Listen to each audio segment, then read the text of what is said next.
Tonight on Skyline, the world looks more unstable than it has in years. Iran claims American aircrafts they were forced to retreat near the Strait of Hormuz. Explosion rock Bandar Abbas. Mr. Donald Trump is trying to redesign the whole West Asia through the Abraham Accord. Saudi Arabia is kind of refusing to bend. Pakistan suddenly finds itself trapped between ideology and survival. Iran-linked influence scandal, they are exploding inside America. And even now, Elon Musk's name is being dragged back into Jeffrey Epstein controversy. And you know what is the most frightening part here?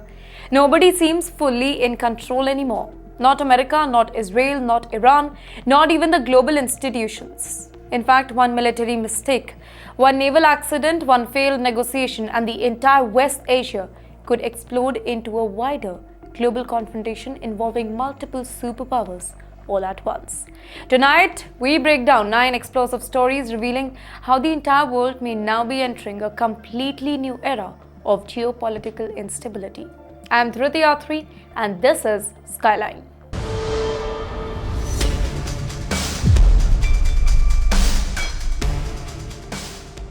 Tonight, the concern is spreading inside Israel after their Prime Minister, Mr. Benjamin Netanyahu, he was briefly hospitalized in Jerusalem. Now, officially, Mr. Netanyahu's office says that the 76-year-old leader, he went to Hada en Karem Medical Center, and that too for a dental treatment before returning home later that particular night. But in today's wartime atmosphere, even a short hospital visit by Israel's leader, it instantly triggered speculation across the country. Now, understand why this story matters far beyond the personal health here. Mr. Netanyahu, he is currently leading Israel through one of the most dangerous regional crises in decades. Every military decision involving Iran, Gaza, Lebanon, Syria, and the US coordination passes through this leadership circle. So, any uncertainty around his physical condition, it immediately becomes a national security concern. Now, last month, he publicly admitted that he had undergone radiation treatment for malignant prostate tumor, but internationally, delayed information, well, that is problematic. According to Mr. Netanyahu, the information, it was hidden because Iran could have used it for propaganda during wartime. Now, that revelation, it shocked many Israelis. Here, critics, they accused his office of withholding important medical information from the citizens, and that too during an active geopolitical crisis. Doctors also later acknowledged that he had previously spotted irregularities during heart testing, despite publicly assuring the Israelis that Mr. Netanyahu's heart condition, it was completely normal. Tonight, many Israelis are quietly asking very difficult question. Is Mr. Netanyahu healthy enough to manage a prolonged war pressure? Is the government really transparent about his condition? And what happens politically if leadership instability it emerges during conflict with Iran? Because you know what? In the whole West Asia, perception itself, that becomes a weapon. Any visible weakness at a top, it can immediately affect enemy calculation, public confidence, military morale, and global diplomacy. And yes, while questions grow over Israel's leadership stability, the Strait of Hormuz that is now moving dangerously close to direct military confrontation. Tonight, the Strait of Hormuz is once again becoming the center of global tension after explosions rocked Bandar Abbas and nearby coastal region in southern Iran.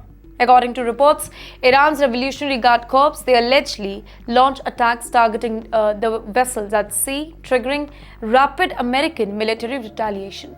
In the meantime, Al Jazeera journalist Ali Hashim, he reported that Iranian forces allegedly targeted a ship in that region before confusion quickly spread across international media. Later on, Fox News, they reported that attacks involving American aircraft operating nearby was there. And then the US military officially confirmed strikes inside southern area. In fact, according to the US Central Command, American forces targeted Iranian speedboat, allegedly laying naval mines, missile launch sites, military infrastructure near Bandar Abbas. Washington described the whole operation as defensive action intended to protect American troops and international shipping routes from the Iranian threat. But let's be honest, tonight the bigger danger is not just these strikes themselves. It is the terrifying speed of escalation that is now happening in the Gulf. Now, the Strait of Hormuz, that controls nearly 1/5 of the world's oil shipment, right?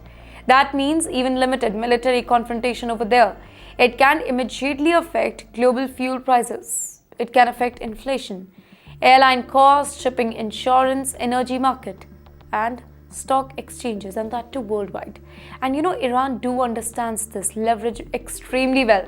Iran knows that it cannot overpower America conventionally. But by creating instability in Hormuz, Iran can pressure the entire global economy all at once. Tonight, military analysts fear both the sides. They are trapped inside a dangerous cycle. Iran increases pressure, America responds militarily. Iran retaliates symbolically, and tension rise again. And eventually, ladies and gentlemen, symbolic escalation can accidentally become real war. And while Hormuz moves closer to military disaster, Mr. Donald Trump is now trying to redesign the entire West Asia politically. Mr. Trump, he is now aggressively pushing the Abraham Accord as the foundation for a completely redesigned West Asia.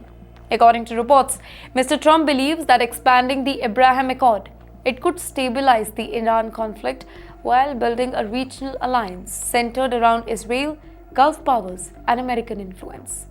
But let's be honest, this strategy is creating enormous pressure on the countries that are still refusing to recognize Israel officially, specifically Pakistan. That's right, Pakistan now finds itself trapped in a geopolitical nightmare. On one side, they have economic pressure, diplomatic incentives, in fact, Gulf alliance, American influence. But on the other hand, Pakistan has to deal with domestic politics, Islamic ideology, Palestine solidarity, public backlash. Here, while Pakistan's position has remained consistent for years, bad, rather worst. Islamabad says it cannot normalize relationship with Israel unless Palestinians receive a viable independent state with East Jerusalem as its capital. In the meantime, their defense minister, Khwaja Asim, he recently repeated that stance publicly, saying that Pakistan would never join agreements that violate its fundamental ideologies. But tonight, the pressure is growing rapidly because countries joining the Abraham Accord gain a lot of benefits like stronger trade, military cooperation, investment flows, diplomatic access, and strategic protection. Mr. Trump, he reportedly wants recognition of Israel to become the political entry ticket into the future regional order. Now, can you think about the pressure this creates for Pakistan? If more Sunni Arab countries normalize relationship with Israel, Islamabad risks strategic isolation. But if Pakistan suddenly recognizes Israel without any Palestinian statehood, domestic outrage could explode politically. Tonight, Pakistan is standing between two dangerous choices: risk isolation internationally or risk instability internally. And one country that may ultimately decide how long Pakistan can resist, that is Saudi Arabia. That's right. Saudi Arabia is openly resisting Donald Trump's pressure, the campaign to recognize Israel. According to reports, Riyadh has delivered a firm message to Washington: no normalization without a clear and irreversible path towards a Palestinian state. And this matters a lot because Saudi Arabia, it's not just another Arab country. It's not Pakistan. It is the largest Gulf economy, the custodian of Islam's holiest city, Makkah, Medina, the most influential Sunni Muslim power. So if Saudi Arabia recognizes Israel, it could completely reshape the whole West Asian politics overnight. But their crown prince, Mohammed bin Salman, he appears unwilling to make a move under Mr. Trump alone. According to reports, Saudi officials privately kind of confirmed their position remains unchanged despite any heavy White House lobbying. And tonight, this creates a huge problem for Mr. Trump's strategy because Saudi Arabia is the swing factor in the whole region. If Riyadh refuses normalization, many other Muslim majority countries may hesitate too. And yes, at the very same time, Saudi Arabia now has more geopolitical flexibility than ever before. That means closer economic ties with China, growing regional influence, massive oil reserve, diversified diplomatic partnership. So that means Riyadh no longer depends on Washington the way it once did, and that 2 decades ago. And tonight, Saudi Arabia's resistance is also giving breathing room to Pakistan because as long as Riyadh refuses recognition, Islamabad faces less pressure to normalize ties with Israel immediately. And this kind of reveals a major shift that is happening globally. Even America's closest allies, they are becoming more independent and willing to publicly resist Washington's demands. And yes, while Saudi Arabia resists diplomatically, Iran is now claiming it directly challenged the American military aircraft near Hormuz. That's right. Iran's Revolutionary Guard Corps, they are making explosive claims about direct confrontation with American military aircraft. According to Iranian reports, the IRGC claims it shot down an American MQ-9 Reaper drone and targeted additional US surveillance along with the fighter aircraft near the Iranian airspace. In fact, Iran further claims it fired upon a US RQ-4 surveillance drone, an American F-35 stealth fighter, and forced the American aircraft into aerial retreat after rapid retaliation. Now, publicly, these claims remain unverified. Yes, not independently verified, but psychologically, they are very, very important. Because Iran wants to project one message very clearly. America is no longer operating freely inside the Persian Gulf without any resistance. And this comes immediately after the US command control confirmed strikes against Iranian mine-laying boats and missile launch system near Bandar Abbas. And tonight, both the countries are fighting on two different fronts simultaneously, militarily and psychologically. Here, America demonstrates overwhelming firepower and Iran demonstrates resistance and defiance. And let's be honest, in modern geopolitical conflict, perception matters almost as much as battlefield reality. Well, if Iran successfully convinces the regional audience that it really can challenge American forces directly, Tehran gains a lot of symbolic power across West Asia. Here, military analysts, they now fear that both the sides are entering a dangerous credibility trap where neither side wants to appear weak publicly. And that creates condition where even small incidents can spiral into wider confrontational rapidly. And while military tension rise near Hormuz, former American soldiers are now publicly warning the US troops not to fight Iran at all. That's right, former US Marine Kenneth O'Keefe. He is going viral after urging the American soldiers to reject deployment orders connected to Iran. Speaking from the Strait of Hormuz region, he warned that war with Tehran, it could trigger catastrophic casualty and ignite a much wider West Asia disaster. Well, his comments, they are spreading like a wildfire online because they reflect growing war fatigue inside America itself. Well, for more than 2 decades, the United States has fought long wars across Iraq, Afghanistan, Syria, other regions. Trillions of dollars were spent, thousands of American soldiers died, and many younger Americans increasingly question whether endless intervention actually kind of improved US security at all or not. In the meantime, he also accused Washington of repeating dangerous intervention pattern and warned the ordinary troops they would actually suffer for political decisions made far above them.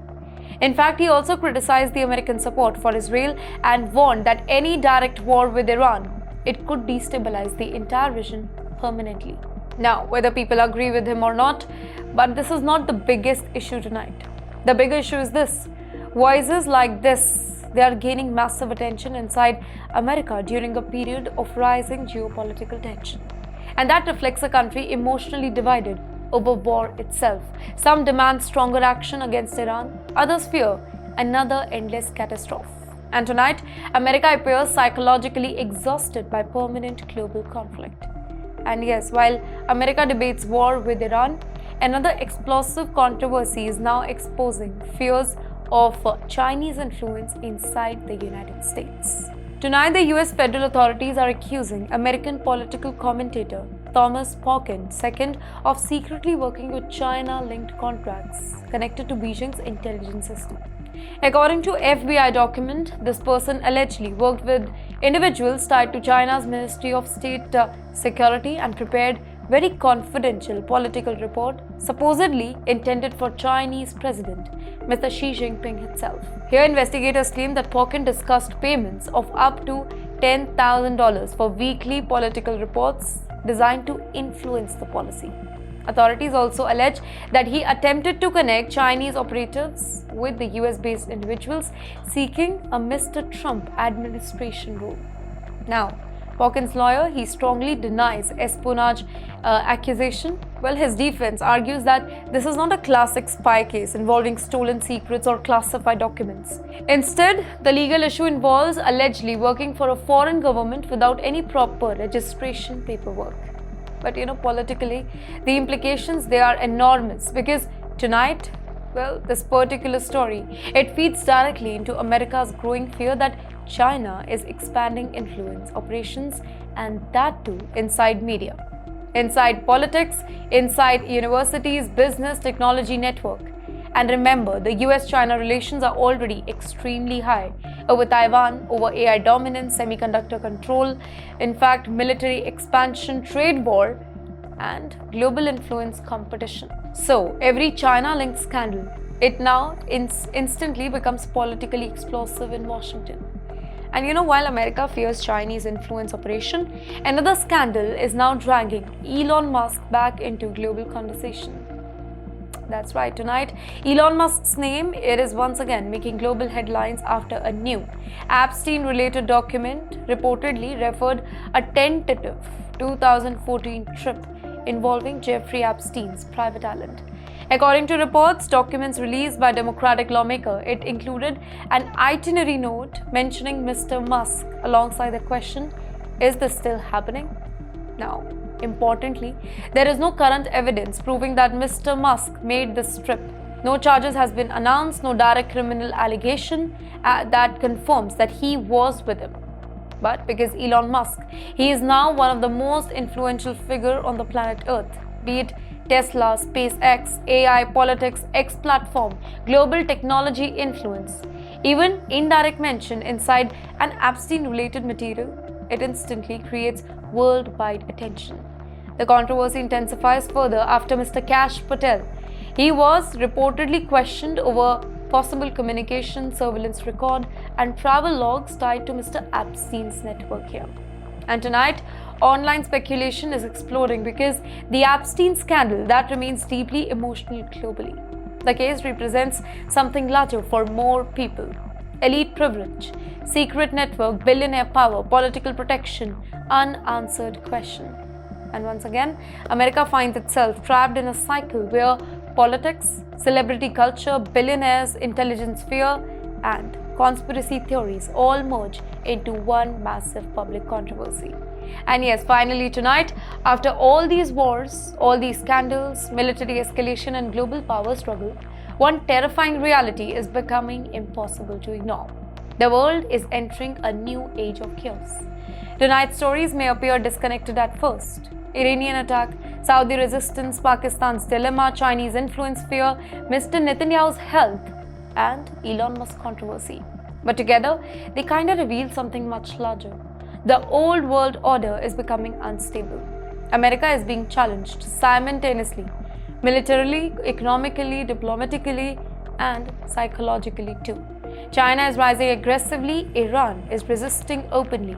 Saudi Arabia is becoming more independent, Pakistan is trapped between ideology and survival. And even America's closest allies, they no longer look very fully predictable anymore. Well, at the very same time, ordinary people across the world, they are beginning to feel this instability directly. Higher fuel prices, war anxiety, economic uncertainty, online propaganda, global political anger, and non-stop fear of escalation. Today, the entire world increasingly feels it is entering a completely new geopolitical era. One where superpowers, they no longer dominate the uncontested zone, and where even regional conflict are rapidly pull the entire world towards crisis. I am Driti Atri, this was Skyline, and trust me, the next phase of this global power struggle, it may become even more dangerous than the world is emotionally prepared for.